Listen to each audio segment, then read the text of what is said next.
They told her to fuck off, little girl. At 23, Kira Blackwood was the world's youngest SEAL-qualified woman, the only woman to complete the full BUD/S curriculum through a classified Department of Defense program that didn't officially exist.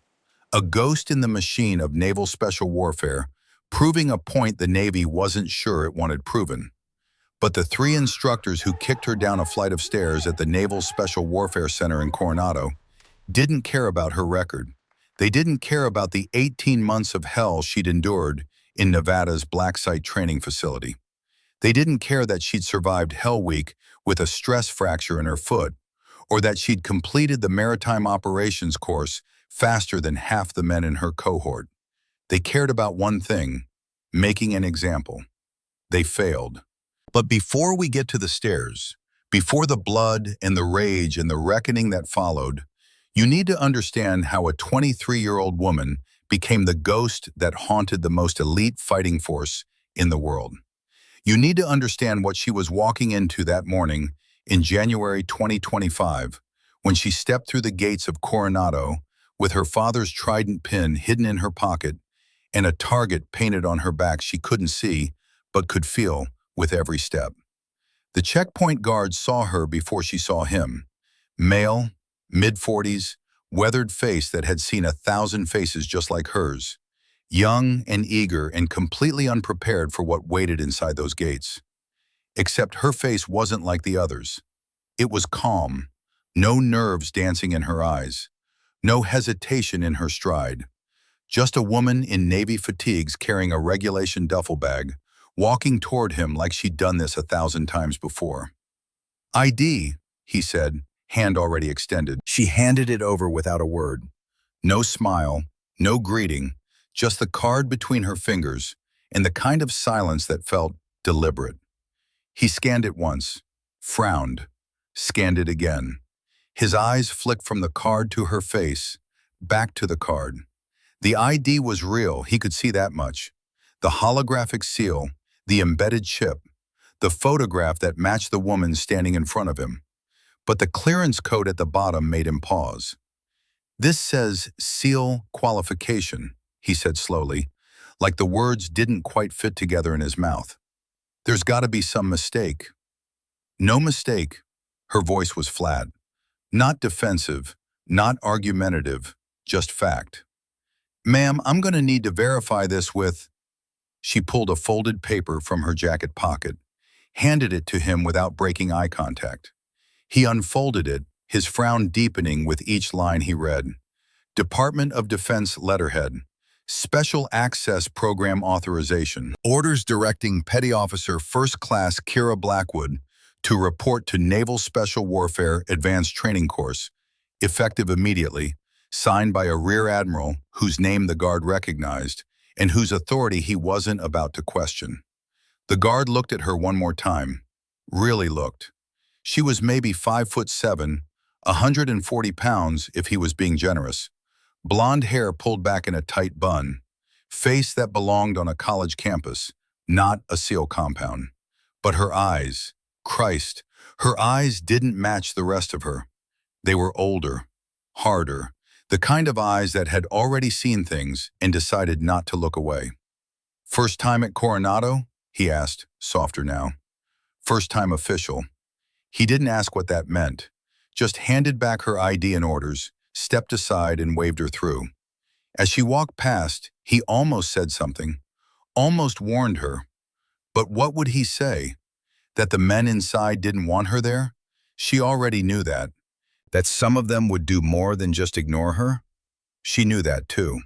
He could see it in the set of her shoulders, the way she carried herself like she was walking into a fight she'd already war-gamed in her head a dozen times. The gate closed behind her with a metallic clang that echoed across the compound. Inside, the Naval Special Warfare Center sprawled across 40 acres of California coastline like a fortress built to forge warriors. Obstacle courses that had broken grown men, pools deep enough to drown in, ranges where the sound of gunfire was as constant as the ocean wind. And everywhere, men, hundreds of them, running, climbing, shooting, suffering in that particular way that SEALs suffered, with gritted teeth and the kind of pride that made the pain worth it. She walked past the admin building, past the BUD/S training compound where the bell hung, that cursed bell that rang every time someone quit, and headed straight for the advanced warfare building at the north end of the facility. A three-story structure that looked like every other military building, concrete and function, no wasted space for aesthetics. But inside that building was where the real training happened, where SEALs who'd already proven themselves came to learn how to operate at the highest levels. Tier 1 stuff. The missions that never made the news. The locker room was on the second floor. She pushed through the door at 0600 exactly. Not early, not late, and the room went silent. 45 men in various states of dress, some in PT gear, some pulling on boots, some wrapping hands for the morning session. All of them stopped what they were doing and stared. Not the quick glance you give a stranger, the stare, the kind that stripped away pretense and tried to figure out what the hell you were doing in their space. One of them laughed, short, sharp, designed to cut. Yo, did somebody bring their girlfriend to work? More laughter, spreading like a virus through the room. Not all of them joined in.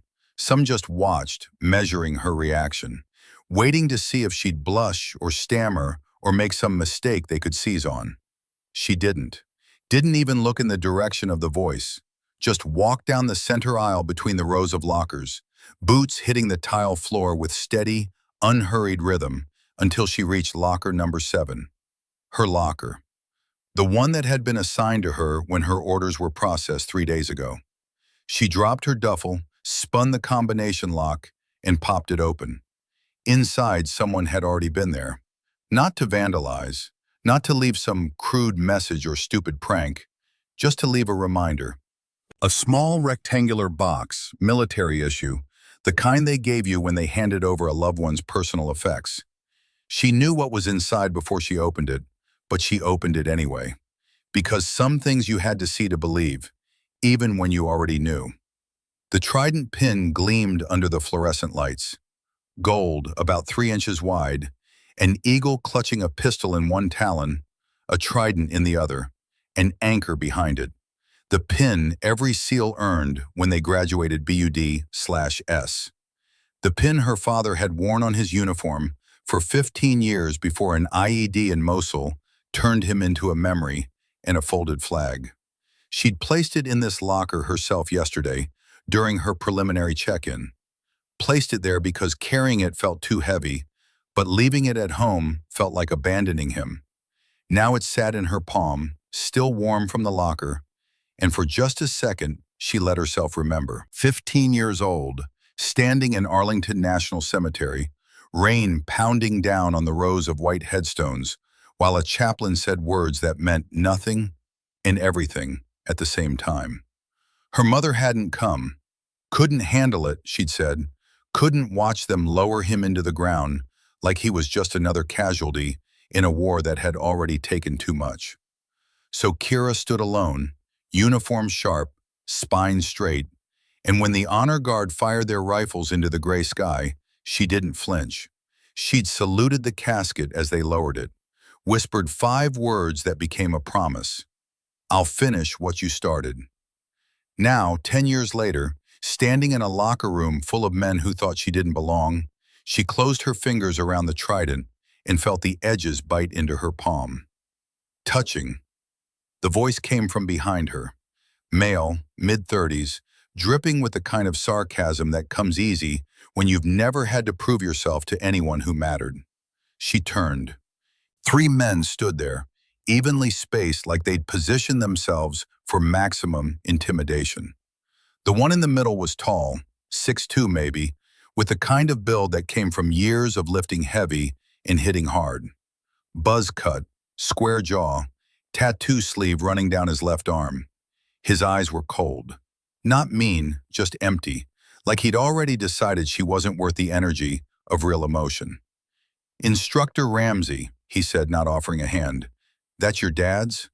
She didn't answer, just looked at him with the same flat expression she'd given the gate guard. See, here's the thing, Ramsey continued, taking a step closer. Ranger School's been handing out tabs like Girl Scout badges lately.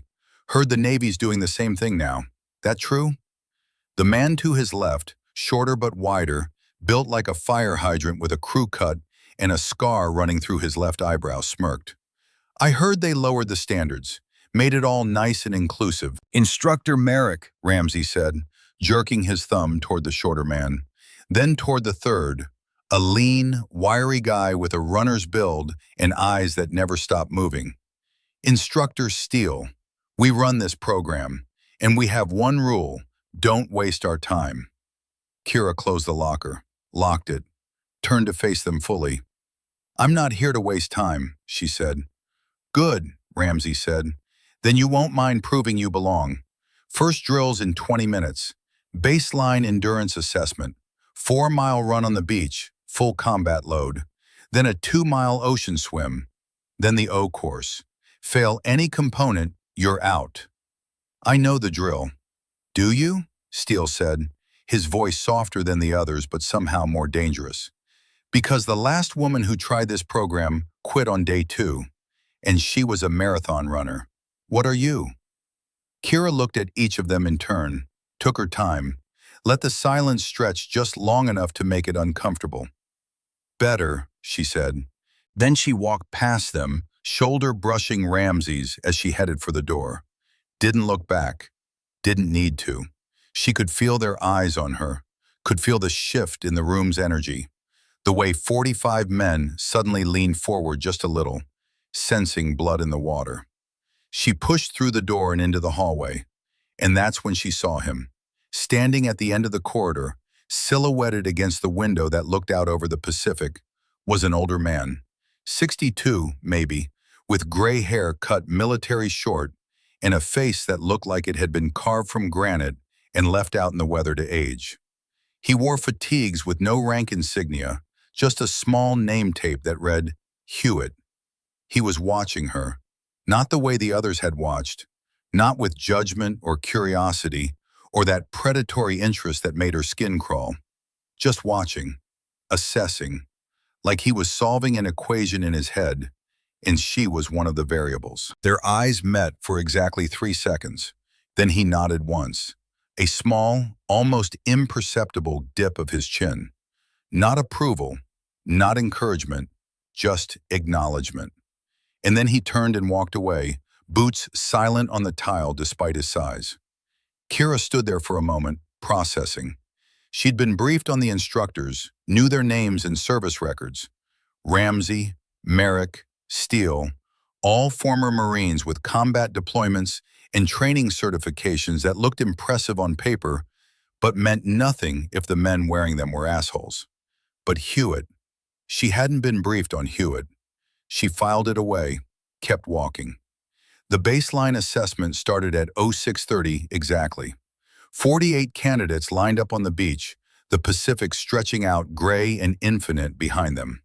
Each one carried 60 pounds of gear, combat load distributed across body armor, pack, and weapon. The sun was just starting to burn through the morning fog, turning the world into shades of silver and shadow. Ramsey stood at the front, whistle in hand, eyes scanning the line with the kind of contempt that comes from doing this job too long with people who don't measure up. 4 miles, he shouted, voice cutting through the crash of waves. Soft sand the whole way. You fall behind, you fail. You quit, you ring the bell and get the fuck off my beach. Questions? No one spoke. Good, on my mark. He raised the whistle. Kira tightened the straps on her pack, adjusted her rifle sling, and settled into her breathing. In through the nose, out through the mouth, slow and controlled. The way she'd learned in Nevada, during those early days when her lungs felt like they were full of glass and her legs refused to move, and every instructor told her she was wasting everyone's time. The whistle blew. The pack surged forward, 48 bodies hitting the sand in a chaotic mass of elbows and grunts, and the kind of aggressive energy that comes from knowing someone's always watching, always judging. The fastest ones sprinted ahead immediately, burning hot, trying to establish dominance. The smart ones held back, found their pace, conserved energy for the long haul. Kira fell somewhere in the middle, not trying to lead, not content to follow, just running her race, keeping her breathing steady, her stride efficient. She'd learned early that endurance wasn't about who could go the fastest. It was about who could maintain when everyone else started falling apart. The first mile burned through the weak ones. 3 candidates dropped out, hands on knees, gasping like fish on dry land. Ramsey watched them fall with a smirk that said he'd known they wouldn't make it before they even started. The second mile separated the pack. The sprinters started slowing, their early speed turning into a liability as their muscles screamed and their lungs begged for air they couldn't quite catch. The middle group thinned out, each runner finding their own rhythm, their own private hell. Kira's boots dug into the soft sand with mechanical precision. Left, right, left, right. Her shoulders burned from the pack weight. Her thighs felt like someone had filled them with concrete.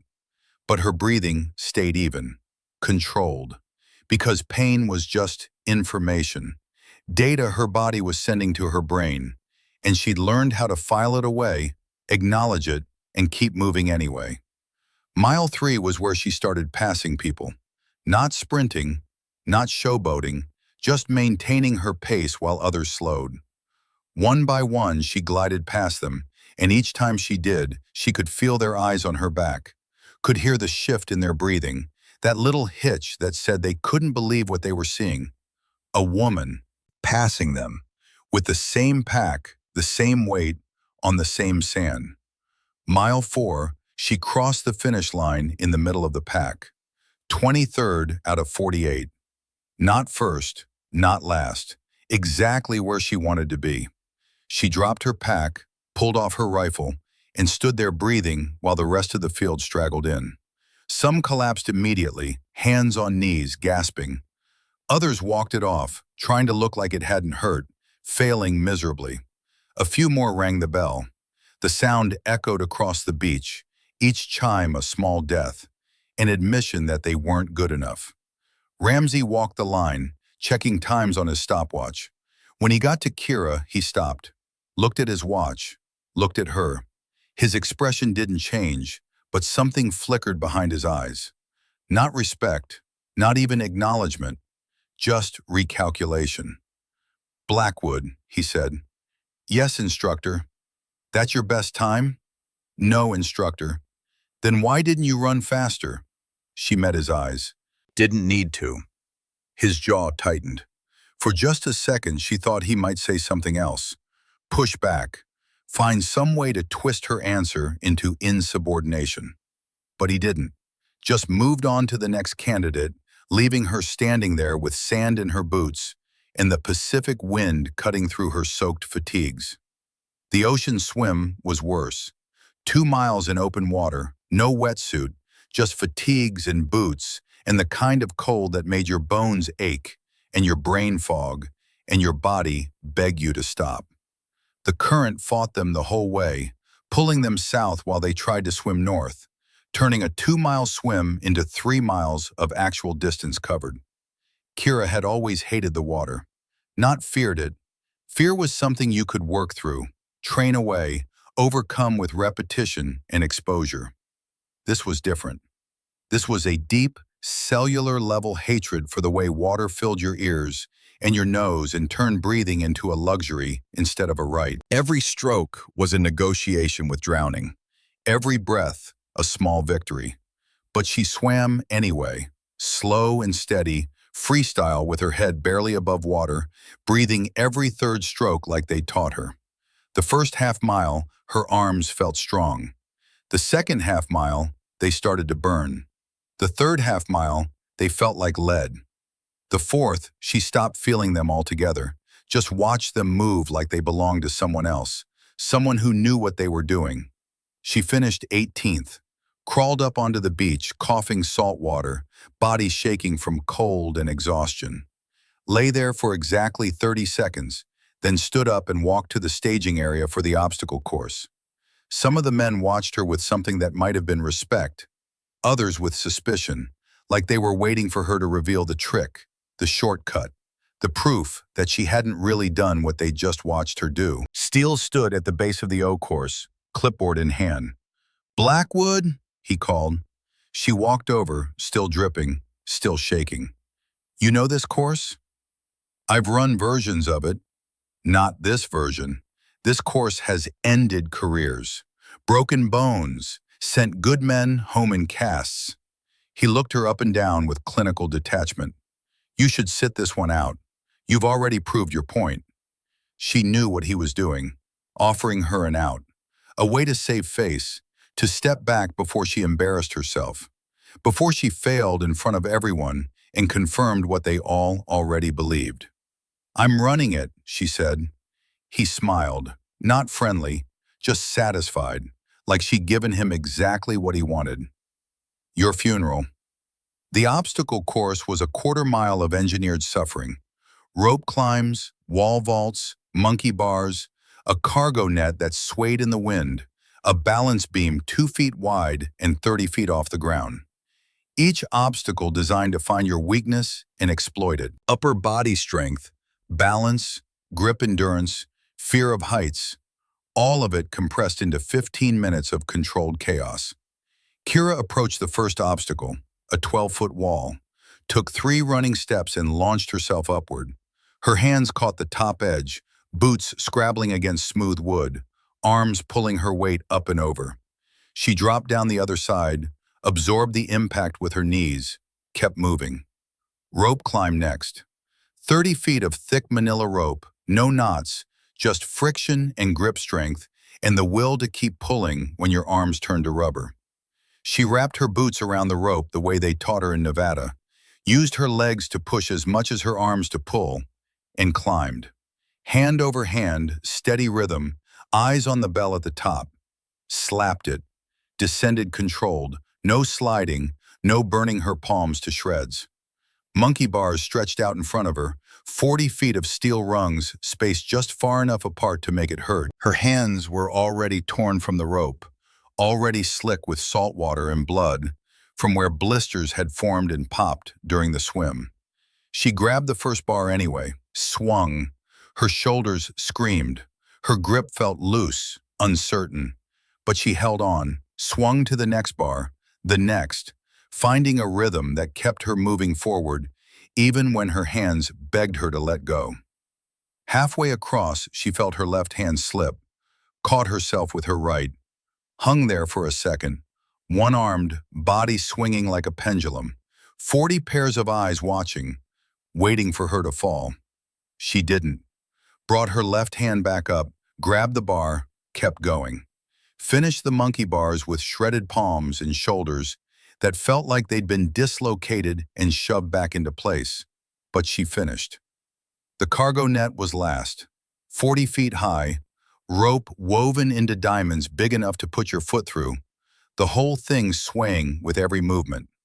Heights had never bothered her, but fatigue made everything harder, turned simple movements into complex negotiations between what your body could do and what your brain was telling it to do. She climbed. The net swayed. The wind pushed against her. Her legs trembled with each step. But she climbed, hand over hand, foot over foot, until she reached the top and had to transition from climbing to descending. That moment where you had to trust the net to hold you as you shifted your weight over the apex. She made the transition, started down. Halfway to the ground, her right foot slipped through a diamond, caught at the ankle. She hung there, twisted, off balance. Pain shot through her ankle, sharp and immediate. For just a second, she thought about letting go, dropping the last 20 feet, taking her chances with the impact. Then she heard Ramsey's voice from below. "There it is, the quit. I can see it in her eyes." She looked down. He was standing at the base of the net, arms crossed, smirking. She twisted her foot free, climbed down the rest of the way, stepped off the net and stood in front of him, breathing hard, blood running down her hands from the torn blisters. "Time?" she asked. He checked his stopwatch. The smirk faded. 14 minutes, 47 seconds. Passing time's 15 minutes, she said, not a question. Yeah, she nodded, walked away, didn't celebrate, didn't say anything, just walked back to the staging area and sat down on the sand next to her gear. Around her, the rest of the candidates finished or failed. The bell rang twice more. By the time the sun cleared the fog and started baking the beach, only 39 candidates remained. Kira sat with her back against her pack, looking out at the ocean. That's when she felt it. The pressure of being watched. Not the casual observation of the other candidates, something more focused, more deliberate. She turned her head. Hewitt stood 50 yards away, at the edge of the beach where the sand met the concrete, still in fatigues with no rank, still watching her with that same assessing expression. This time, when their eyes met, he did something unexpected. He tapped his chest twice, right over his heart. A gesture so quick she almost missed it. Then he turned and walked away, disappearing into the admin building. Kira sat there, processing. The gesture meant something. She knew that much. But what, she had no idea. She wouldn't find out until later that night. After the baseline assessment came the equipment issue. Body armor, helmets, night vision, weapons. The whole kit that turned a human being into an operator. Each candidate was assigned a locker, a rifle, and a schedule that started at 0500 and ended whenever the instructors decided you'd suffered enough for one day. Kira collected her gear in silence while the others talked, building alliances, feeling each other out. She knew better than to try. They'd already decided she didn't belong. Trying to change their minds now would just make her look desperate. She was loading magazines in the armory when one of them approached. Male, late 20s, medium build, the kind of face that looked friendly until you saw his eyes. His name tape read, Branford. Blackwood, he said. She looked up. That was solid today, the O course. Thanks. He nodded toward her hands. The blisters had scabbed over, turning her palms into a mess of torn skin and dried blood. You should get those looked at. Medical's down the hall. I'm good. Suit yourself, he paused. Look, I know what they're doing, Ramsey and his crew, making it harder for you. Just want you to know, not all of us think that way. She studied him, trying to figure out if he meant it or if this was some new variation of the same old test. Pretend to be friendly, get her to trust, then use it against her later. I appreciate that, she said, non-committal. He seemed to sense her hesitation, backed off. Anyway, just wanted to say, see you at formation tomorrow. He walked away. Kira went back to loading magazines. 30 rounds per mag, 20 mags total. Her hands ached with each round she pressed down into the spring, but she kept going, because stopping meant acknowledging the pain. And acknowledging the pain meant giving it power it didn't deserve. That night, after chow, after the mandatory equipment inspection, after the day's brutality finally loosened its grip, she found herself alone in the rec building. Most of the others had gone to the barracks or the gym. She'd come here because it was quiet, because she needed space to think, to process everything that had happened in the last 12 hours. The rec building was old, one of the original structures from when the base was first built back in the 40s. Wooden floors, high ceilings, walls covered with framed photographs of BUD/S classes going back decades. She walked along the wall, looking at the faces. Young men, most of them, frozen in time at the moment they earned their trident. Some of those men were dead now. Some were admirals. Most were somewhere in between, living quiet lives, carrying quiet scars. She stopped at a photograph from 2006, Class 251, her father's class. There he was, third row, fourth from the left. Commander Blake Blackwood, 28 years old, grinning like he'd just won the lottery. She'd seen this picture before, had a copy of it at home, but seeing it here, in this place, made it different. Made it real in a way it hadn't been before. He was a good man. The voice came from behind her, not aggressive, just statement of fact. She turned. Hewitt stood in the doorway, backlit by the hallway lights. You knew him, she said, not a question. Iraq, 2008. My convoy got hit by an IED outside Mosul. 3 vehicles, 17 men. Your father was EOD, came in to clear secondary devices. Pulled me out of a burning Humvee while insurgents were still shooting. Saved my life. He paused. That was my 3rd tour. First was Gulf War in 91, then Afghanistan, then back to Iraq in 08 for one last run. That's where I met Blake. Kira turned back to the photograph. He never mentioned it. He wouldn't. That wasn't his way. Hewitt walked into the room, stopped a respectful distance away. I'm Master Chief Randall Hewitt, retired technically. They asked me to come back, observe this training cycle, make sure the integration's going smoothly. Is it? What do you think? She looked at him, really looked. He was 62, she could see that now. Deep lines around his eyes and mouth told stories of too many sunsets and too many problems. But his eyes were sharp, alert, the eyes of someone who missed nothing. I think, she said carefully, that some people don't want it to go smoothly. You'd be right. He moved closer to the photograph wall, studied her father's picture. Blake told me once, right before his last deployment, that he had a daughter. Said she was smart, stubborn, wanted to follow in his footsteps, and there wasn't a damn thing he could do to talk her out of it. He tried? Course he tried. What father wouldn't? But he also knew trying to stop you would just make you more determined. So he made me promise something instead. What? Hewitt looked at her. That if anything happened to him, if you did follow this path, someone would make sure you didn't get killed doing it. The words hung in the air between them. Took me 17 years to make good on that promise, he continued, but here we are. Kira felt something shift in her chest. Not gratitude exactly, something harder to name.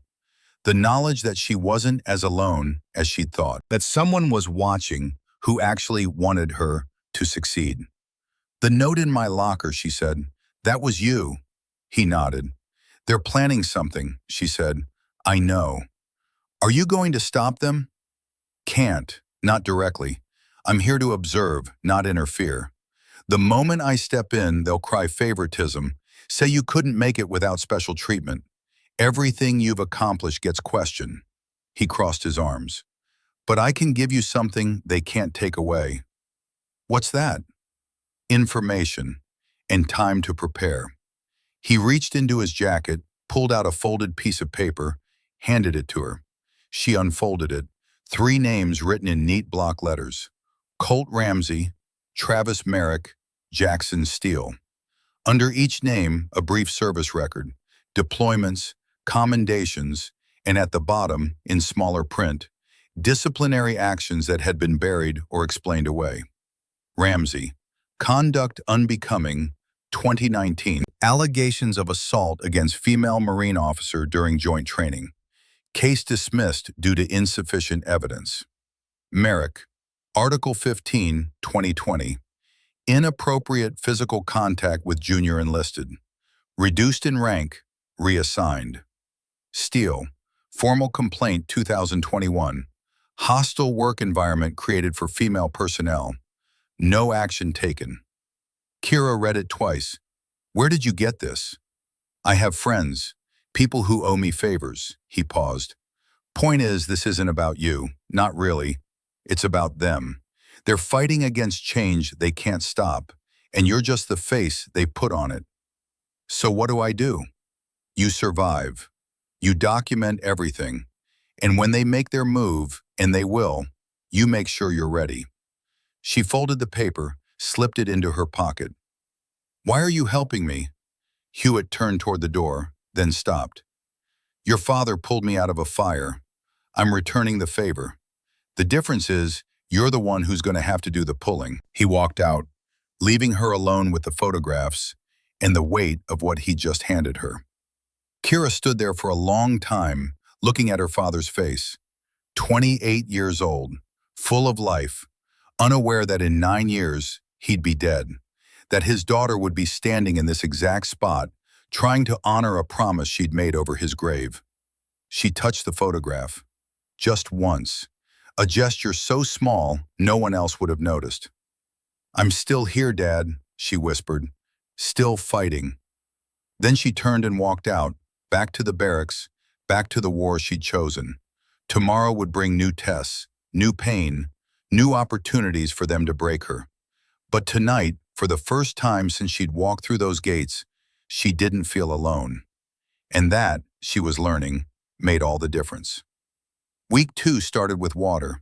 Not the ocean, though that would come later. This was the pool. 50 meters of chlorinated concrete hell, 12 feet deep at the shallow end, 20 at the deep. The kind of pool where they taught you that drowning was a choice, and choosing not to drown required skills most people never learned. Kira stood at the edge with 38 other candidates. They'd lost one more overnight, a guy named Patterson who'd packed his bags at 0300 and walked out without a word. Just gone. The bell never rang for the ones who quit in the dark. Ramsey stood at the opposite end of the pool, hands on hips, whistle around his neck. "Knot tying drill," he shouted. "You'll dive to the bottom, tie 5 different knots on the training line. Bowline, clove hitch, figure 8, square knot, and a trucker's hitch. You surface before all 5 are complete, you fail. You tie them wrong, you fail. Average completion time is 60 seconds. You have 90. He paused, eyes scanning the line of candidates until they landed on Kira. "Blackwood, you're up first." Of course she was. She stepped forward, pulled her hair tighter in its bun, and approached the edge. The water below was clear enough to see the white line at the bottom, 5 colored markers spaced along it where the knots needed to be tied. "Any questions?" Ramsey asked. "No, instructor." "Then get wet." She dove. The water hit her like a wall of ice despite being heated to 70 degrees. She kicked down hard, arms pulling in strong strokes, descending fast to conserve air. Her ears popped at 15 feet. At 20, she reached the line. The first knot was muscle memory, bowline. Create the loop, thread the working end, around the back through the loop. Her fingers moved automatically even as her lungs started to register the lack of oxygen. She pulled it tight, checked it, moved to the next marker. Clove hitch. 2 loops, cross them, slide over the post. Done. Figure 8. Follow-through version, more complex. Thread, loop, follow the original path. Her vision started to narrow at the edges. Not panic, just biology. Her body telling her it needed air soon. Square knot, right over left, left over right, pull tight. Her chest burned now, really burned. The kind of burn that made amateurs surface, made them choose air over mission completion. She wasn't an amateur. Trucker's hitch, the hardest one. Create a slip loop, thread the working end, pull to create mechanical advantage. Her hands fumbled once. The rope slipped. She grabbed it again, forced her fingers to cooperate despite the screaming in her lungs, and finished the knot. 5 knots, all complete. She pushed off the bottom, kicked hard for the surface. The light above seemed impossibly far away, like she was swimming up from the bottom of the ocean instead of a 20-foot pool. Her vision tunneled. Black spots danced at the edges. She broke the surface, gasping, grabbed the pool edge, coughed twice, and looked up at Ramsey. He clicked his stopwatch. 58 seconds, he said. His expression gave away nothing. "Get out." She pulled herself up, water streaming off her fatigues, and stepped back into line. Didn't look at the other candidates, didn't celebrate, just stood there breathing while her heart rate settled back to something approaching normal. The next candidate went, failed at 40 seconds, surfaced early, the square knot incomplete. 2 more went, one passed at 73 seconds, one failed. Then Steele spoke up from the sideline. "Blackwood," she turned, "you're up again." "I already completed it, instructor." "I know, but I want to see if it was luck. Run it again." The pool deck went quiet. This wasn't standard. Everyone ran the drill once, unless they failed. Making her run it again was targeting, pure and simple. but she couldn't refuse. Yes, instructor. She walked back to the edge, dove again. This time her lungs weren't fully recovered from the first run. This time the burn started earlier, at the third knot instead of the fourth. This time her fingers were clumsy from cold and fatigue in the beginning stages of oxygen deprivation. She finished anyway, surfaced at 1 minute, 4 seconds. Steele clicked his stopwatch, frowned. Again, he said. She stared at him. Instructor, I've completed it twice. I didn't ask for your opinion, I said again. Kira looked past him, searching for Hewitt, found him standing near the entrance to the pool building, watching. His face was stone, no help coming from that direction. This was her fight. She turned back to Steele. Yes, instructor. Third time down, her body rebelled. The knots took longer, her fingers moving like they belonged to someone else.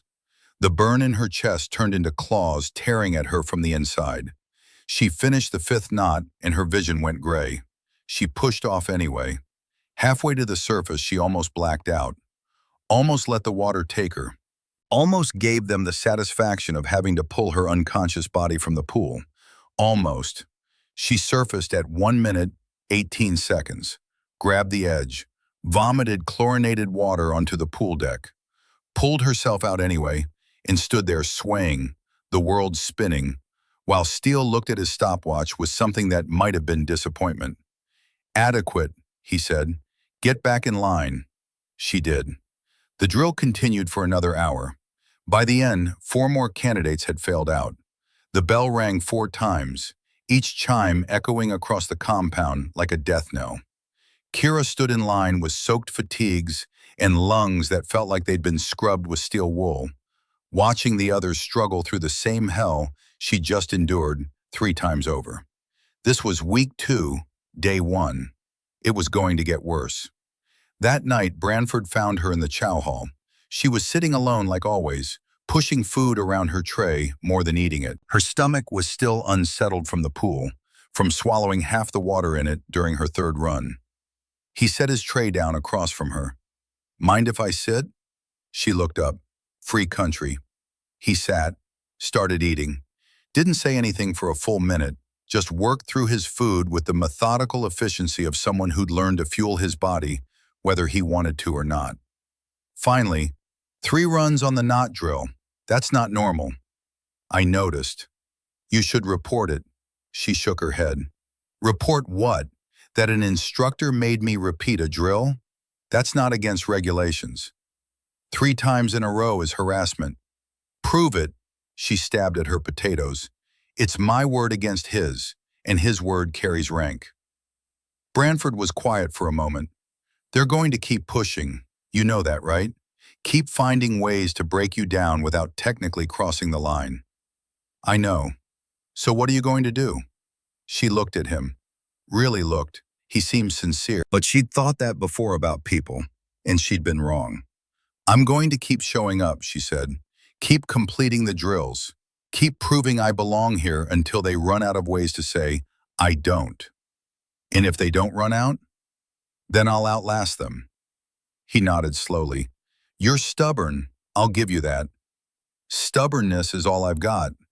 She meant it as a joke, but it came out flat. True, because it was true. She didn't have the alliances these men had, didn't have the built-in credibility of being male in a male space. All she had was the refusal to quit, and sometimes, in places like this, that had to be enough. Branford finished his meal, stood up. For what it's worth, he said, I hope you make it. She watched him walk away, then went back to her food. Hoped he meant it. Wasn't sure it mattered either way. Week 2, day 3 brought live fire drills, close quarters battle, room clearing, the kind of training that separated people who could shoot on a range from people who could shoot when someone was shooting back. Even with simulated rounds, it was dangerous. Angles were tight, sight lines overlapped, mistakes got people hurt. Ramsey ran the drill. He paired candidates up, sent them through a shoot house filled with pop-up targets and kill zones designed to punish hesitation or recklessness with equal measure. The rules were simple. Clear each room, identify threats, Eliminate them, move to the next. Teams were scored on speed and accuracy. When Kira's turn came, Ramsey assigned her a partner. "Merrick," he called, "you're with Blackwood." Merrick looked up from checking his weapon, surprise flickering across his face before settling into something harder. He walked over, stopped a few feet away. "You ready for this?" he asked. "Yes, instructor." "Good, because I'm not slowing down for you. You can't keep up. You get left behind." They staged at the entrance to the shoot house. A simple structure, 4 rooms connected by narrow hallways, lit with harsh fluorescence that cast sharp shadows. Somewhere inside, targets waited, some hostile, some civilian. Shooting the wrong one meant automatic failure. The buzzer sounded. Merrick went through the door fast, weapon up, moving with the kind of aggressive confidence that came from doing this 1,000 times. Kira followed, covering his 6, her rifle tracking in smooth arcs as she cleared her sectors. First room was empty. Second room had 2 targets. Merrick engaged the first, double tap to center mass. Kira took the second, same technique. Both hits clean. They moved to the third room. The hallway leading to it was narrow, barely wide enough for one person. Merrick went first. Kira followed close, too close, breaching protocol but not having a choice because the hallway didn't give her room to maintain proper spacing. That's when it happened. Merrick stopped. Just stopped, dead in the hallway, blocking her path. "Contact right," he said, even though there was no contact. She tried to move around him. He shifted, blocked her again. "Merrick!" A target popped up behind them. In the hallway they'd already cleared. A scenario that shouldn't happen, but did, because someone had rigged it to happen. Kira spun, tried to acquire the target. But Merrick was in the way, his body blocking her line of fire. The target's timer ran out. Automatic failure. Merrick turned, looked at the target, then at her. "You missed it," he said. "You were blocking me." "Then you should have moved faster." The drill ended. They walked out. Ramsey stood outside with his clipboard, already marking scores. Blackwood, Merrick, time, 2 minutes, 14 seconds. Topic, so 75%, 1 missed engagement. He looked up. Blackwood, that missed target was your sector. "I was blocked, instructor. I couldn't acquire." "Excuses don't kill bad guys. Failure. Run it again." She ran it again. This time Merrick didn't block her in the hallway. This time he cleared his room and moved to the next before she'd finished with hers, leaving her exposed, forcing her to clear 2 rooms simultaneously to catch up. They passed, barely. 2 minutes, 40 seconds. Acceptable, but not good. Ramsey made her run it a 3rd time. By then the pattern was obvious. Every time she got paired with Merrick, something went wrong. Equipment malfunctioned. Communication broke down. Targets appeared in places they shouldn't. And every time, it was her fault, on paper, her scores that took the hit. After the 3rd run, she walked out of the shoot house and found Hewitt waiting by the armory. He didn't say anything, just looked at her with those sharp eyes that saw too much. She handed her weapon to the armorer, signed it back in, and walked past Hewitt without acknowledging him. He followed at a distance. She didn't stop until she reached the back of the supply building, an area rarely used, away from cameras and curious eyes. Only then did she turn around. "You saw," she said, not a question. "I saw. And? And they're not breaking rules. They're bending them, using them against you in ways that are technically legal, but fundamentally wrong." He crossed his arms. "Question is, what are you going to do about it?" "What can I do? File a complaint? Report harassment? With what evidence?" "You could quit." She laughed, bitter, sharp. "Is that your advice? After everything?" "No, that's their hope. That you'll save them the trouble and remove yourself." He stepped closer. "My advice is you start documenting every drill, every score, every time they pair you with Merrick or make you run something 3 times while everyone else runs it once. Build a record. A record doesn't stop them from doing it. No, but it protects you when this goes to investigation. And it will go to investigation, Kira. Men like Ramsey don't stop at bending rules. Eventually, they break them. When they do, you need evidence that shows a pattern. She looked away, frustration coiling in her chest like barbed wire. I just want to train, she said quietly. I didn't come here to fight a political battle. I know, but that's not the war they're giving you. He paused. Your father once told me something, right before Mosul. He said the hardest part of being EOD wasn't disarming the bombs. It was walking toward them knowing they might go off. Knowing that the only way to save lives was to risk your own. What's your point? My point is you're already walking toward the bomb. Have been since the day you walked through those gates. Question is whether you're going to disarm it or let it blow. He walked away, leaving her alone with the sound of distant gunfire from the range and the weight of decisions she didn't want to make. That night, she started a journal. Nothing fancy, just a small notebook she'd bought at the exchange, spiral-bound, 80 pages. She sat on her rack in the barracks after lights out, flashlight between her teeth, and wrote down everything she could remember from the past 3 days. Pool drill, 3 runs versus standard 1. Times, 58 seconds, 1 minute 4 seconds, 1 minute 18 seconds. Steel supervising. Live fire drill, paired with Merrick 3 times. Unusual given rotation schedule. First run, blocked in hallway during target engagement. Second run, left exposed in room 2. Third run, communication breakdown on entry. She documented times, witnesses, anything that might matter later. Felt stupid doing it, like some kid tattling to the teacher. But Hewitt was right. If this went bad, and it was going bad, she needed proof. Across the barracks, someone coughed. Another candidate, she couldn't see who in the dark. Reminder that she wasn't alone in here, that 37 other people were trying to sleep through their own private hells. She closed the notebook, tucked it under her mattress, clicked off the flashlight, lay there in the dark thinking about her father, wondering if he'd ever felt this tired, this isolated, this unsure if he was fighting the right battle in the right way. Probably. He'd never said it, but she'd seen it sometimes, in those quiet moments when he thought no one was watching. The weight he carried, the decisions that kept him up at night, the knowledge that every choice he made could get someone killed. She'd inherited that weight when she put on the uniform, was learning it got heavier every day.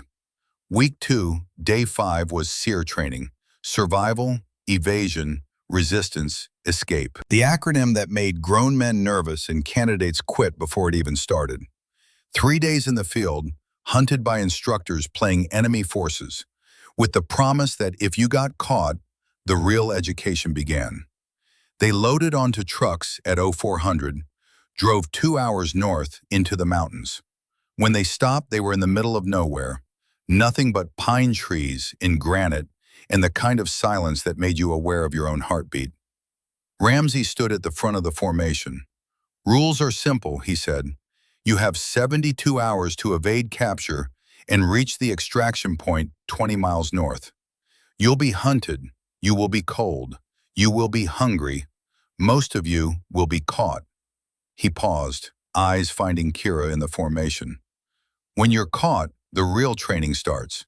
Enhanced interrogation, stress positions, sleep deprivation, all within legal guidelines, all designed to break you. Some of you will break, most of you will. The question is whether you break in the first hour or the last. They were split into groups of 3, random assignments, or so they said. Kira got paired with 2 men she didn't know well. Morrison, a quiet guy from Texas who'd barely spoken 10 words since day 1, and Crawford, former Army, older than most of the candidates at 34. The 3 of them stood together as Ramsey continued briefing. You have 10 minutes to plan, then you run. Questions? No one spoke. Good. Clock starts now. Morrison and Crawford immediately started talking strategy, routes, rally points, evasion tactics. Kira listened, contributed where it made sense, mostly stayed quiet. She'd trained for this in Nevada, had spent 72 hours in the desert with no food and limited water, evading a hunter force that knew the terrain better than she did. She'd been caught on day 2. What followed had been the longest 30 hours of her life, but she hadn't broken, hadn't given them the code word that ended the exercise. She'd held out until the clock ran out and they'd let her go, bruised and exhausted and fundamentally changed. This would be worse. She could feel it. The horn blew. They ran. For the first 6 hours it went well. They moved fast through the forest, using terrain to mask their movement, avoiding obvious trails and ridgelines where they'd be silhouetted against the sky. Morrison proved to be solid in the field, reading maps without GPS, finding water sources by looking at vegetation patterns. Crawford was the muscle, carrying the heavier gear, setting a pace that ate up miles. Kira just moved, quiet, efficient, conserving energy for when they'd need it.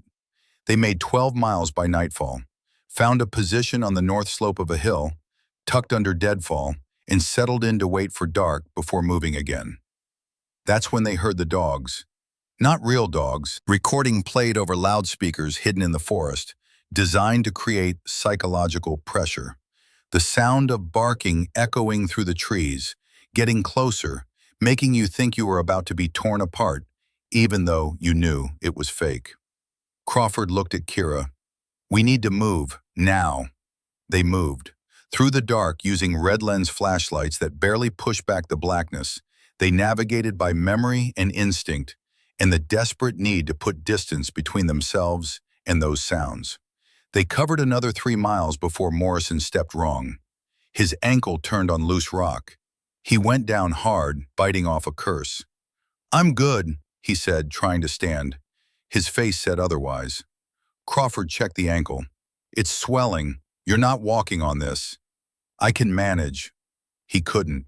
Every step made him wince. After half a mile, they were moving at a crawl, making noise, leaving a trail a blind man could follow. Kira made a decision. "We need to split up," she said. "Morrison slows us down, we all get caught. 2 of us keep moving, draw their attention. 3rd stays with Morrison, hides until extraction." Crawford shook his head. "We don't leave people behind." "We're not leaving him, we're giving him a chance." They argued for 5 minutes, wasted 5 minutes they didn't have. Finally, Morrison settled it. "She's right, go. I'll hide, wait it out." Crawford looked torn, but the dogs were getting closer. Real or not, the sound drove decisions. "All right, Kira, you're with me. Morrison, find a hide site. Don't move until extraction." They left him there, ran through the forest with the sound of barking chasing them like demons. Made it another 2 miles before the lights found them. Spotlights. Mounted on vehicles that shouldn't have been this deep in the forest, but were, because this was training, and training didn't play fair. "Contact rear," Crawford shouted. They ran harder. Didn't matter. The vehicles were faster.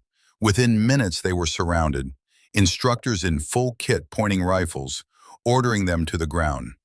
Kira went down, hands behind her head, face in the dirt. This was where the real training started. They zip-tied her wrists, threw a hood over her head, shoved her into the back of a truck. She lost track of Crawford, could hear him somewhere nearby, also hooded, also bound. The truck drove for what felt like an hour, probably 15 minutes.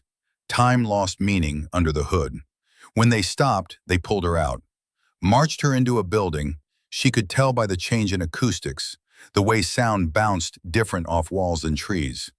They sat her in a chair, metal, cold even through her fatigues, zip-tied her ankles to the chair legs. Then they took off the hood. White room, concrete walls, single bulb hanging from the ceiling, and standing in front of her, arms crossed, was Merrick. "Welcome to the hard part," he said. For the next 12 hours they worked on her. Not physically, they couldn't, not really, not within the legal boundaries of training, but psychologically they had room to operate.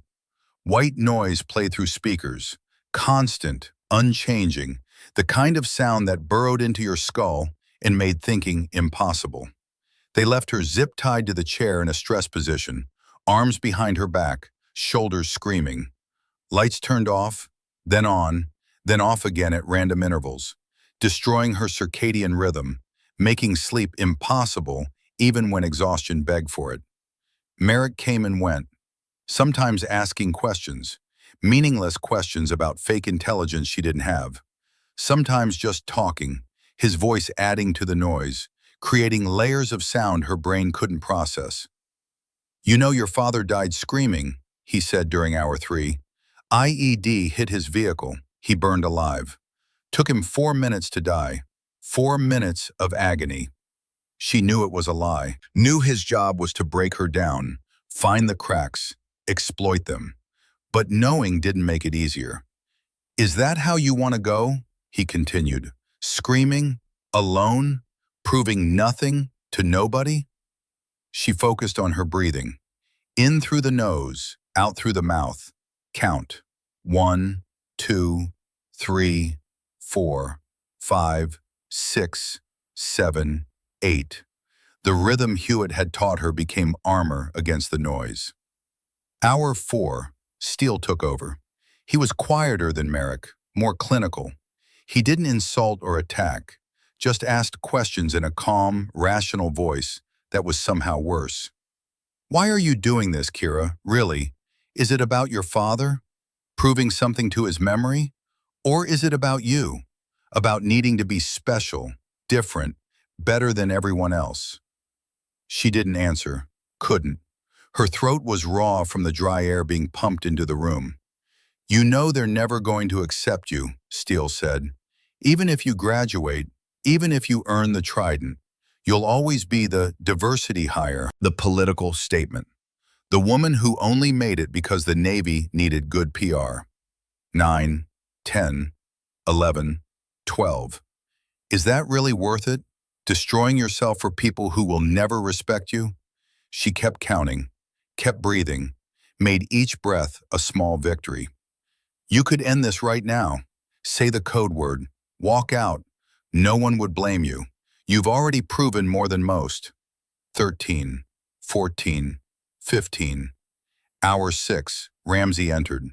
He didn't say anything at first, just stood there looking at her with something that might have been satisfaction or disappointment. Hard to tell which. Finally, "You think you're tough. You think surviving this proves something. But you know what I see? A stubborn kid who doesn't know when to quit. Your father knew when to quit. That's why he's dead." She looked up, met his eyes. Didn't speak because speaking would give him what he wanted. "What?" Ramsey leaned closer. "You got something to say?"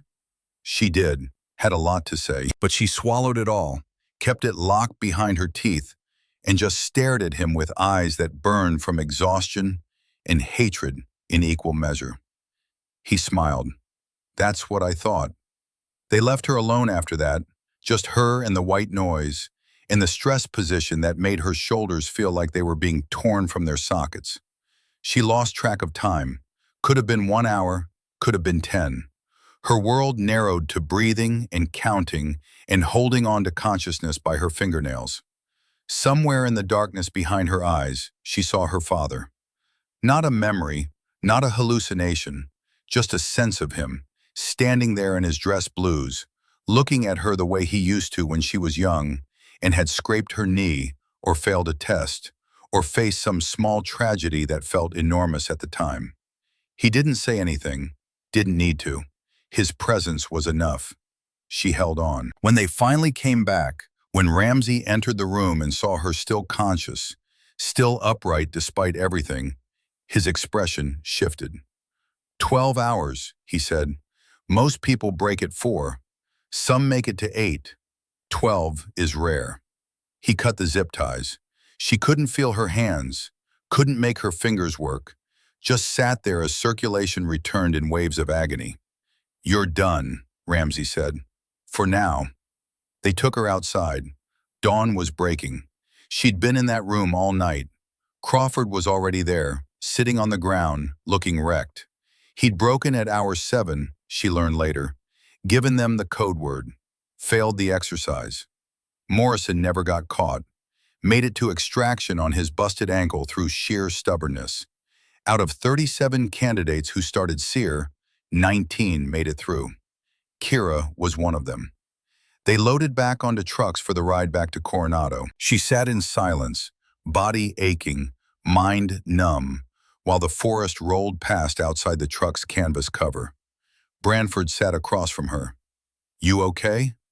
She nodded, didn't trust her voice yet. "They went hard on you, harder than the rest of us." "I noticed. You should report it." "To who? With what evidence?" She leaned her head back against the truck wall. "They stayed within the lines, technically." "Technically isn't the same as right." "No," she said, "but it's enough." The truck hit a pothole. Everyone bounced. Someone cursed. Kira closed her eyes and tried not to think about the fact that they still had 2 weeks left. 2 weeks of this. 2 weeks of them finding new ways to break her while staying just inside the boundaries of what was legal, what was allowed, what could be explained away as rigorous training instead of targeted harassment. She could make it. Physically, mentally, she could endure. The question was, what would be left of her when it was over? Week 4 came faster than Kira expected and slower than she could bear. The days between SEER and now had blurred together into a continuous loop of pain and exhaustion. More drills, more tests, more opportunities for Ramsey and his crew to find creative ways to make her life harder while maintaining plausible deniability. But she'd survived it all. 19 candidates remained, down from the original 48. Some had quit. Some had failed. Some had just disappeared in the night like Patterson, too proud to ring the bell, but too broken to continue. Kira kept her journal hidden under her mattress. Every night after lights out, she added entries. Times, dates, incidents. A growing record of small cruelties that looked like nothing in isolation, but formed a pattern when viewed together. She didn't know if it would matter, didn't know if anyone would care, but she documented it anyway because Hewitt had told her to, and because doing something felt better than doing nothing. Thursday afternoon, the schedule board changed. Final field exercise, Friday through Sunday, 72 hours in the mountains, live fire movement to contact, full combat load, teams of 4. Evaluated on tactical decision-making, leadership under pressure, and mission completion. Kira studied the roster. Team 1, Branford, Morrison, Crawford, Ellis. Team 2, Garrett, Sullivan, Park, Wade. Team 3, Richardson, Matthews, Lewis, Hayes. Team 4, Blackwood. Just her name, no one else listed. She stared at it for a full minute, waiting for it to make sense. Teams were always 4 people. That was the whole point. Training them to operate as a unit, to trust each other, to make decisions collectively. A team of 1 wasn't a team. Blackwood. She turned. Ramsey stood behind her, clipboard in hand. "Problem with the roster?" he asked. "It shows me alone on Team 4. "That's correct." "Where's the rest of my team?" "There is no rest of your team. This is a solo evaluation." He consulted his clipboard. "See, we've been watching you for 4 weeks now. You work alone, eat alone, train alone. So we figured, why force you into a team environment when you clearly prefer solitude?" She felt the trap closing but couldn't see the shape of it yet. "With respect, instructor, the training objective is small unit tactics. Can't do that alone." "Sure you can. You'll have the same mission as the other teams. Reach the objective, clear the structure, extract. You'll just do it without backup," he smiled. "Should be easy for someone of your caliber." "This isn't standard protocol." "No, but neither is having a woman in this program. We're making exceptions all around." He stepped closer, voice dropping low enough that only she could hear. "Here's what's going to happen, Blackwood. You're going to go into those mountains alone. You're going to attempt a mission designed for 4 people, and you're going to fail. Not because you're not good enough, though you're not, but because the math doesn't work. And when you fail, when you come back empty-handed or don't come back at all, everyone will understand that women don't belong in Tier 1 operations. This little experiment will end. Things will go back to normal. She held his gaze. And if I succeed? He laughed, actually laughed, like she'd told a joke. You won't. He walked away, leaving her standing there with her team of one and a mission designed to break her. That night, Hewitt found her on the beach. She was sitting in the sand, watching the Pacific roll in under a half moon, trying to figure out angles that didn't exist. The mission brief had been clear. Structure 3 miles into the mountains. 4 hostile actors inside. Team objective was to clear the structure and recover intelligence materials. Standard CQB scenario. Except standard assumed you had teammates. People to cover sectors, clear rooms simultaneously, provide suppressing fire if things went wrong. Alone, the tactics changed. The risk calculus shifted into territory where most outcomes ended badly. Hewitt sat down next to her. Didn't speak for a long time, just listened to the waves with her. Finally, saw the roster. Yeah, it's a setup. I know. You could refuse, request reassignment, file a complaint about unsafe training conditions. I could. She picked up a handful of sand, let it run through her fingers. But they'd spin it, say I couldn't handle the pressure, use it as proof that women need special accommodations. Better than getting hurt, or worse. She looked at him. You think I can't do it? I think 4 weeks ago you could barely complete a water drill without vomiting. I think you're exhausted, running on fumes and spite. I think sending you alone into a scenario designed for 4 people isn't training, it's punishment. He paused. But I also think you're going anyway. Yes. Then I'm going to break about 15 regulations and help you prepare. They spent the next 3 hours in the equipment shed. Hewitt walked her through solo CQB techniques he'd learned in Iraq. How to clear a room when you couldn't have someone watching your 6. How to use geometry and timing instead of firepower. How to turn disadvantages into advantages by being unpredictable, by doing things no sane team would do because they had better options. Room clearing alone is suicide 99 times out of 100, he said, moving through the mock-up they'd built from plywood and markers. The one time it works is when you're so aggressive, so decisive, that the enemy doesn't have time to respond. You can't hesitate, can't second guess. See the threat, eliminate it, move. Slow equals dead. He demonstrated angles, fatal funnels to avoid, how to use flashbangs not as breaching tools, but as psychological weapons. How to create the illusion of multiple attackers through movement and noise. This is all theory, he said. Real world, variables multiply. People don't stand where they're supposed to. Doors jam, equipment fails. You need contingencies for your contingencies. I know. Do you?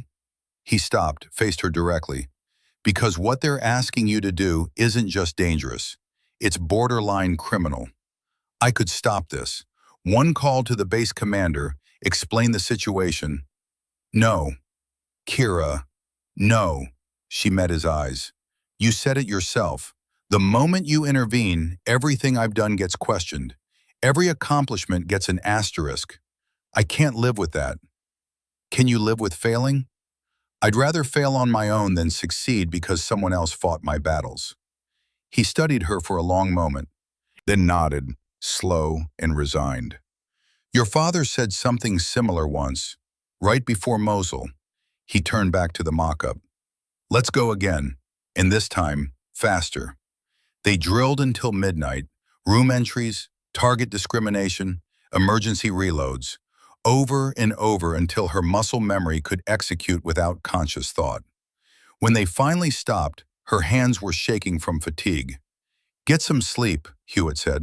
And Kira? Yeah? Whatever happens out there, you've already proven more than they thought possible. Remember that. She nodded, walked back to the barracks, lay in her rack staring at the ceiling while around her, other candidates slept, blissfully unaware that tomorrow one of them would either make history or become a cautionary tale. She didn't sleep, just counted the hours until dawn. Friday morning at 0500 they loaded the trucks. 4 teams, 16 candidates plus Kira. The 3 instructors rode in a separate vehicle, already up in the mountains preparing the scenario. A 4th vehicle carried safety observers and medical personnel, just in case things went wrong. Branford sat across from Kira in the truck. "This is fucked up," he said quietly. "You know that, right?" "Yeah." "You don't have to do this." "Yeah, I do." He shook his head. "Stubbornness only gets you so far." "Then I guess we'll see how far that is." The truck climbed into the mountains as the sun broke over the horizon, painting the sky in shades of copper and blood. Kira watched the landscape change from coastal scrub to pine forest, each mile taking them farther from civilization and closer to whatever waited in those trees. They stopped at a staging area, dirt lot carved out of the forest, picnic tables where other training groups had eaten lunch before going into the field to learn how to kill people efficiently. Ramsey stood on a table, addressing all 19 of them. Rules of engagement are simple. Simunition rounds only. You get hit, you're wounded. Get hit twice, you're dead. Dead men don't complete missions. Each team has a specific objective. Complete it and extract to the rally point. Fail, and you fail the course. Questions? Morrison raised his hand. "What about Team 4? How's one person supposed to?" "Team 4 has the same objective as everyone else. How they accomplish it is their problem." Ramsey's eyes found Kira. "Any other questions?" "No?" "Good. Teams 1 through 3, you have different start points. Team 4, you're last. Stay here until we call you forward." The other teams grabbed their gear and dispersed into the forest. Different vectors, different objectives. Within 15 minutes, the staging area was empty except for Kira and 2 safety observers who sat in their vehicle pretending not to watch her. She checked her equipment for the 3rd time. Rifle loaded with simunition, magazine pouches full, flashbangs on her belt, radio clipped to her vest. Every piece of gear where it was supposed to be. The radio crackled. "Team 4, you're cleared to move. Objective is 3.2 miles northeast. Structure will be marked. 4 hostile actors inside. Recover the intelligence package and extract. You have 6 hours. Clock starts now." She stood, adjusted her pack, took one last look at the staging area, the picnic tables, the safety vehicle with its observers who would only intervene if she was dying. Then she walked into the forest alone. The first mile was navigation. Dense trees, uneven terrain, no trails. Just a compass bearing and the training to follow it. She moved carefully, quietly, conserving energy because she didn't know what waited at the objective and couldn't afford to arrive exhausted. She thought about her father, wondered if he'd ever done anything this stupid. Probably. EOD was all about walking alone toward things that could kill you, trusting your training to keep you alive. The second mile brought sounds, gunfire in the distance, other teams engaging their objectives. She couldn't tell who was winning, couldn't spare the mental bandwidth to care. Her mission was different. Her odds were worse. Mile 3, she found the structure. It sat in a small clearing, 50 meters across. Old hunting cabin, maybe. Single story, wood construction, 2 visible windows, 1 door. Smoke came from a chimney that probably didn't work. The hostile actors inside were role players, contractors paid to simulate enemy combatants. They'd have simunition too, but they'd also have numbers and defensive positions. 4 against 1. She circled the clearing, staying in the tree line, observing. Look for patterns, movement, anything that would tell her what she was walking into. One figure visible through the west window, male, 40s, weapon resting on the windowsill. Watching the tree line, smart positioning. She couldn't see the other 3. Standard team tactics would have 2 people provide covering fire, while 2 assaulted from different angles, overwhelmed through speed and numbers. But she didn't have numbers, didn't have covering fire. What she had was surprise. They were expecting a team, expecting coordinated movement, multiple entry points, suppressive fire. They weren't expecting a single person to do something incredibly stupid. She pulled a flashbang from her belt, then another. Checked the timers. 3 seconds from spoon release to detonation. Fast enough to be effective, slow enough to be dangerous if you miscalculated. She moved to the south side of the clearing, the blind spot from the west window. Took 3 deep breaths, centering herself, pushing down the fear and doubt, and the voice in her head that said, this was suicide. Then she ran, straight across the clearing, no cover, no concealment, just speed. 30 meters to the cabin door. She covered it in seconds, pressed herself against the wall next to the doorframe, pulled the pin on the first flashbang, kicked the door open, threw it inside.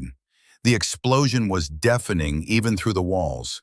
Light and sound designed to disorient, to turn trained fighters into confused targets for the critical seconds after detonation. She went through the door while the echo was still ringing. First room was a living area. 2 hostile actors, both reeling from the flashbang, hands over ears. She put 2 rounds in the first one's chest. He looked down at the paint spreading across his vest, raised his hands in surrender. Dead. The second turned toward her, weapon coming up. She was faster. Double tap, center mass. He stumbled back, marked. Movement to her left. She spun, saw the third hostile emerging from a hallway. He fired. She felt the round hit her vest, spreading pain across her ribs. She was wounded now. 1 more hit and she was out. She returned fire. 3 rounds. 2 missed. The third caught him in the shoulder. He dropped. That left one. The man from the window. She heard him moving in the back room. Heard the sound of a radio. Him calling for guidance, asking what the hell was happening because this wasn't how the scenario was supposed to go. She pulled her second flashbang, cooked it, holding the spoon for 2 seconds before throwing it through the doorway into the back room. It detonated. She followed the explosion, moving through the doorway low and fast. The fourth hostile was recovering, shaking his head, trying to bring his weapon up. Their eyes met for a fraction of a second. She saw surprise there, genuine shock that she was alone, that she'd made it this far. She put 2 rounds in his chest before he could fire. 4 down. She stood in the center of the cabin, breathing hard, ears ringing from the flashbangs, ribs aching from the hits she'd taken. Around her, the 4 hostile actors were picking themselves up, checking their marks, radiating the kind of professional respect that came from being legitimately surprised by someone's tactics. The one she'd shot last looked at her. "How many of you are there?" "Just me." He blinked. "Bullshit. Check outside." He did, came back shaking his head. "That was the stupidest thing I've ever seen." "Did it work?" "Yeah, but it shouldn't have." She found the intelligence package in the back room, dummy materials in a folder marked with red tape, grabbed it, stuffed it in her vest. "I need to extract," she said. The role player nodded toward the door.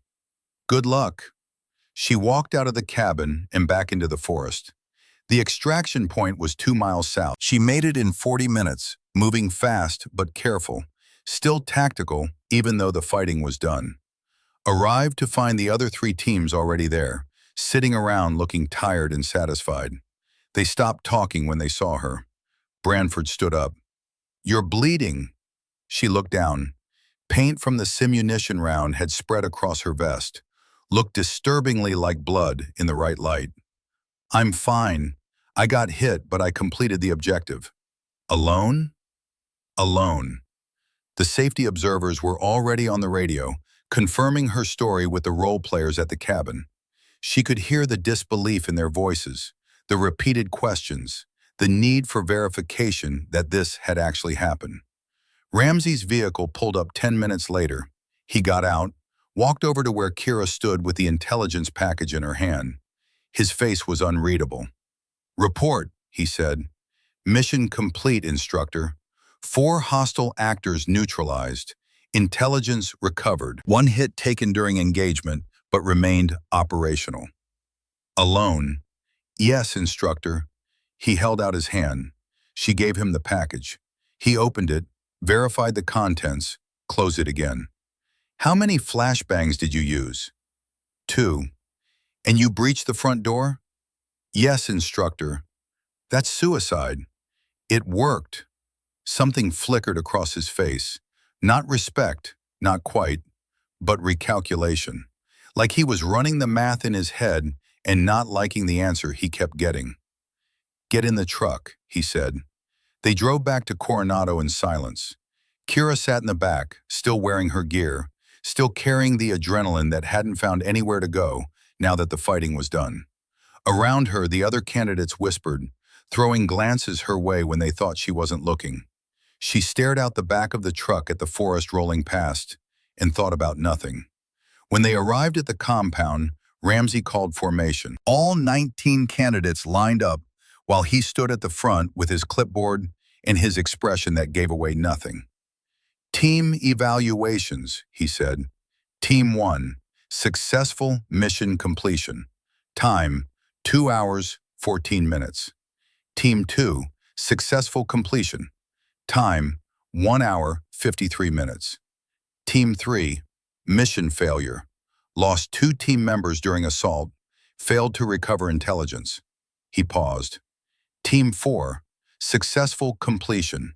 Time, 51 minutes. Fastest time of the day. He looked directly at Kira. Also the most reckless tactical approach I've ever witnessed. Frontal assault with no backup, no suppressive fire, no contingency if the flashbangs failed. It shouldn't have worked. But it did, she said quietly. But it did, he agreed. His jaw tightened. Dismissed. The formation broke. Candidates dispersed toward the barracks, toward food, toward showers and sleep, and the recovery they'd earned. Kira started to follow. Blackwood, hold. She stopped, turned back. Ramsey stood there with Merrick and Steele flanking him, the 3 of them forming a wall between her and the rest of the compound. That was a hell of a performance today, Ramsey said. Thank you, instructor. Don't thank me. I'm not complimenting you.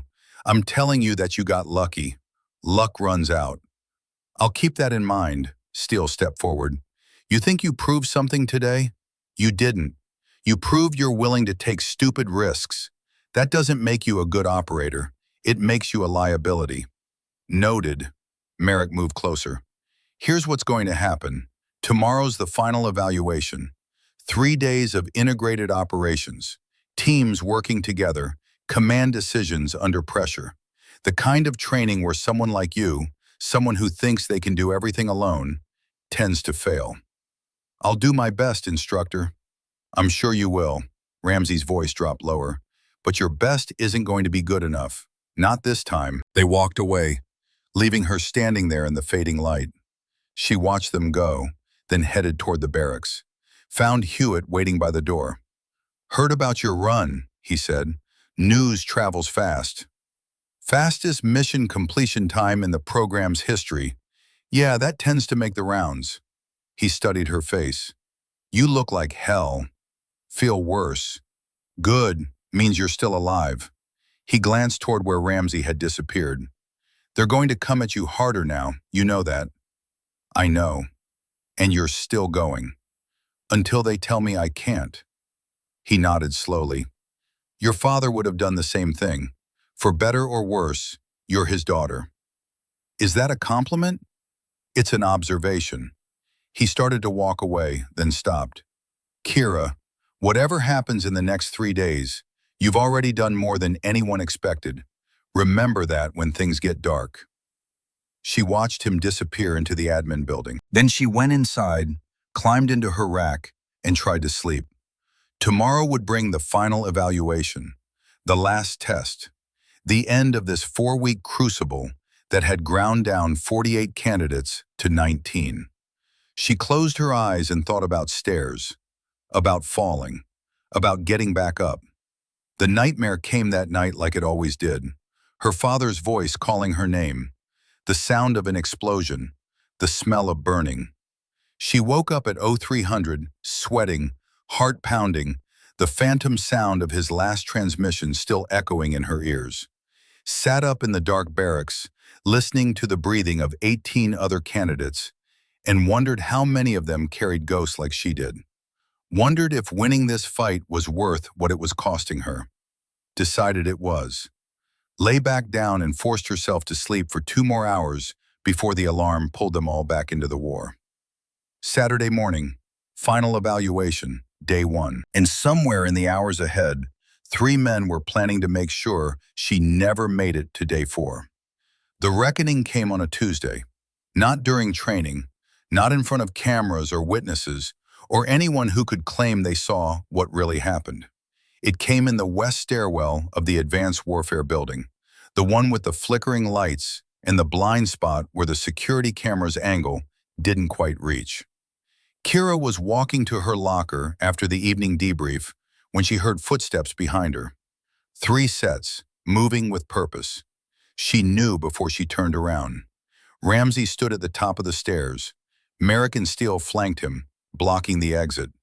The door to the stairwell clicked shut behind them, locked from the outside. "End of the line, Blackwood," Ramsey said. She assessed. 3 men, 2 exits, both blocked. Stairwell descended 12 steps to a landing, then turned. Concrete walls, metal handrail, no witnesses. "This is your last chance," Ramsey continued, moving closer. "Quit now. Walk away. We'll say you couldn't handle the pressure. Medical discharge. Nobody gets hurt." "No." "Wrong answer, little girl." The shove came fast. Ramsey's palm against her chest, hard enough to break her balance. She stumbled backward, caught the rail, but Merrick was already moving. His kick caught her below the ribs, exactly where the simunition round had hit 2 days ago. The pain exploded white hot. She bent forward, gasping. Steele grabbed her shoulder from behind, shoved hard. She fell. The first 3 stairs hit her shoulder, hip, elbow in rapid succession. She tried to catch herself on the rail, fingers grazing metal, missing. The 4th stair caught her ribs. The 5th, her head. Glancing blow, but enough to make stars burst across her vision. She hit the landing hard, flat on her back. The impact drove the air from her lungs. Above her, 3 silhouettes against the fluorescent lights. "Stay down," Ramsey said. "Next time we won't be so gentle." Their boots echoed up the stairs. The door opened. Closed. Silence. Kira lay there, staring at the ceiling, and counted. 1, 2, 3, 4, 5. 5 seconds to make sure they were gone. Then she moved, rolled onto her side, pushed herself to hands and knees. Tasted blood. Her lip had split against the concrete. Her ribs screamed. Her shoulder felt like it had been dislocated and popped back wrong. She stood anyway, climbed the stairs one at a time, using the rail, each step a negotiation with pain. At the top, she pushed through the door and walked down the empty hallway toward the exit. Hewitt was waiting outside. He didn't ask what happened, just looked at her face, saw the blood, the beginning of bruises that would bloom purple by morning. "Come with me," he said. He drove her off base, to a small medical clinic in town where they didn't ask questions if you paid cash. A doctor who'd seen enough military types to know when to keep her mouth shut examined Kira in silence. "Cracked rib," the doctor said. "Mild concussion. Contusions consistent with a fall." She paused. "Or a beating." "It was a fall," Kira said. The doctor looked at Hewitt. He nodded once. "I'll write it up as a training accident," the doctor said. "But off the record, whoever did this to you, they knew what they were doing. Stayed away from anything that would show permanent damage. Professional work." She bandaged Kira's ribs, gave her ice for the swelling, and sent her home with instructions to rest. Kira and Hewitt sat in his truck in the clinic parking lot. "I can end this," Hewitt said. "One phone call, they're done." "No." "Kira." "No." She turned to face him, wincing at the movement. I'm going back tomorrow. I'm finishing this. They tried to break you. They failed. He studied her for a long moment. You know what happens next, right? They're not going to stop. They'll escalate. Let them. And when they do, she met his eyes. Then I'll make them regret it. He drove her back to base, dropped her at the barracks. As she was getting out, he reached into his jacket and pulled out a small recording device. I've been documenting everything, he said. Video from sources they don't know about. Audio recordings, witness statements, everything they've done to you for 4 weeks. It's all here. Why are you giving this to me? Because when this goes bad tomorrow, and it will, you're going to need leverage. Not for yourself, for everyone who comes after you. She took the device, slipped it into her pocket. Thank you, she said. Don't thank me yet, just survive the night. She did. Barely slept, spent most of it sitting on her rack, icing her ribs, thinking about stairs and falling and the sound of boots walking away. At 0400, she got up, dressed in fresh fatigues, wrapped her ribs tight enough to support, but not restrict breathing. Looked at herself in the mirror. The bruise on her face had darkened overnight, purple spreading from her cheekbone to her jaw. Split lip crusted with dried blood. She looked like she'd gone 10 rounds and lost. She smiled, because she was still standing.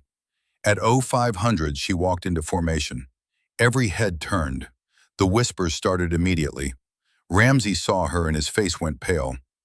Blackwood, you should be in medical. I'm cleared for duty, instructor. You're clearly not.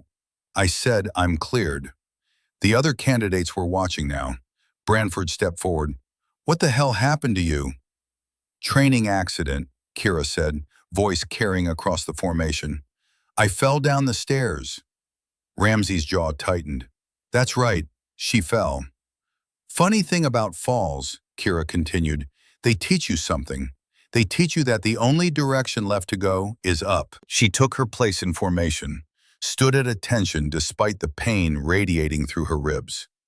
The final evaluation began.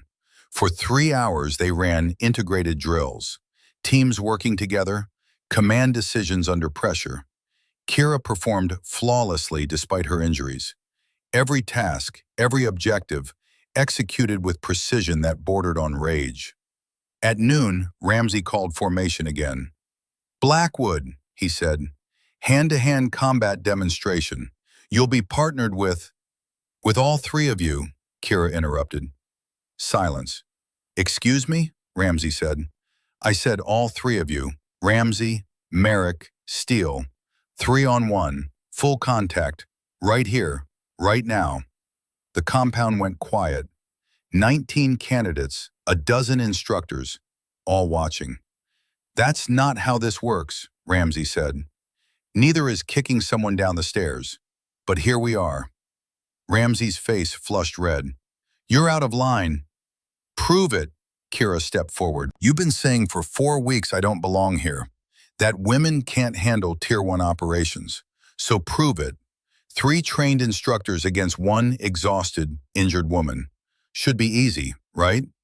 She could see the calculation in his eyes. Refuse, and he looked weak. Accept, and he risked losing. But pride won over caution. Fine, he said. You want a demonstration? You'll get one. They moved to the training mat. 19 candidates formed a circle. No one spoke. Hewitt appeared at the edge of the crowd. Their eyes met. He tapped his chest twice. The signal. She nodded.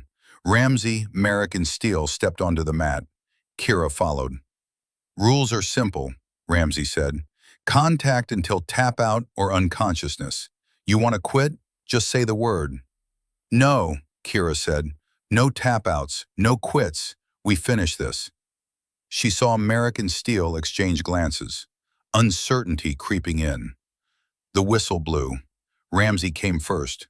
Overconfident, throwing a wild right hook. Kira slipped it, used his momentum to redirect him into Merrick. Both stumbled.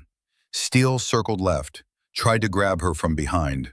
She dropped her weight, elbowed backward into his solar plexus. He gasped, released. Ramsey recovered, charged again. This time, Kira didn't dodge. She stepped in close, used leverage to take his legs out. He hit the mat hard. She transitioned immediately, armbar locked. He had no choice. He tapped. One down. Merrick and Steele attacked together. Coordinated, smarter, but Kira was faster. She used Hewitt's techniques, geometry instead of strength, timing instead of power. Merrick threw a combination. She deflected, countered with strikes to his thigh. His leg buckled. She swept it fully, mounted, arm triangle choke. He tapped at 20 seconds. 2 down. Steele stood alone. The fear in his eyes was visible now. "You can quit," Kira said. He shook his head, came at her with everything he had. It lasted 40 seconds. She caught his overextended punch, rotated, took his back. Rear naked choke, locked deep. He struggled, weakened, went limp. She released him before he lost consciousness. 3 down. The mat was silent. Then someone clapped. Branford. Then Morrison. Then Crawford. Within seconds, all 19 candidates were applauding. Kira stood in the center, breathing hard, ribs screaming, and looked at Ramsey. "Still think I don't belong?" she asked. Before he could answer, a voice cut across the compound. "Attention!" Everyone snapped to attention. A woman in dress blues walked onto the mat, commander's insignia, followed by 2 men in civilian clothes, NCIS badges visible on their belts. "I'm Commander Patricia Ashford," she said, "Naval Criminal Investigative Service. Instructors Ramsey, Merrick, and Steele, you're under arrest for assault, harassment, and conspiracy to harm a service member." Ramsey's face went white. "This is recorded," one of the NCIS agents said, holding up a tablet. "We have video evidence of the stairwell incident, audio recordings of planning sessions, witness testimony from multiple sources. You're done." They handcuffed all 3, led them away while 19 candidates watched in silence. Commander Ashford approached Kira. "Petty Officer Blackwood, you're cleared to continue training or take medical leave. Your choice." Kira straightened despite the pain. "I'll continue, ma'am." Ashford almost smiled. "I thought you might say that." 2 weeks later, Kira stood at graduation. 19 candidates had started the final evaluation. 18 graduated. 1 had quit on day 2 of the integrated operations. Admiral Westbrook himself presented the certificates. When he called Kira's name, the applause was genuine, loud, respectful. "Petty Officer Blackwood," he said, pinning the Advanced Warfare Qualification badge on her uniform. "First female graduate of this program. Top performer in mission completion and tactical innovation. You've set a standard that will be remembered." She saluted. "Thank you, sir." After the ceremony, Hewitt found her. "Your father would be proud," he said. She pulled the trident pin from her pocket, the one her father had worn, held it out to him. "He'd want you to have this." Hewitt shook his head. "That's yours. You earned it." "No," she pressed it into his hand. "You helped me earn it. Keep it until I get my own. Then you can return his to me." He looked at the pin, closed his fingers around it. "Deal." 6 months later, Kira received orders to SEAL Team 3, youngest female SEAL in Navy history at 24. She reported for duty on a Monday morning. The team master chief looked at her file, then at her. "Heard about Coronado," he said. "The stairwell, the fight, the investigation." "Yes, Master Chief."